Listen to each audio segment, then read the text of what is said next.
அதிமுக மக்களுக்காக தொடங்கப்பட்ட இயக்கம். பொன்மனச்செம்மல் புரட்சி தலைவர் எம்ஜிஆர் இன்றைக்கு ஏழை எளிய ஒடுக்கப்பட்ட நசுக்கப்பட்ட கடை கோட்டில் இருக்கின்ற சாமானியன் கூட அனைத்தும் கிடைக்க வேண்டும் என்ற அடிப்படையில் தொடங்கப்பட்ட கட்சி அதிமுக கட்சி.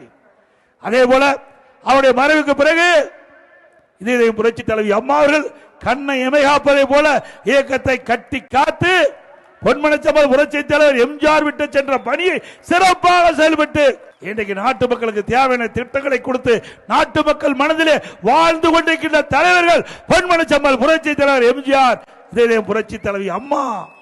சிந்திச்சு பாருங்க, இன்றைக்கு இருவரும் தலைவர்கள் இல்லாத காலத்தில் கூட அதிமுக வலிமையான இயக்கம் என்பதற்கு இதுவே உதாரணம். இந்த கட்சியில உழைப்பவர்களுக்கு மரியாதை இருக்கின்றது. அதனால இந்த கட்சியை உடைக்க முடியல, முடக்க முடியல. எவ்வளவு முயற்சி செய்து பார்த்தார் ஸ்டாலின் அவர்கள்.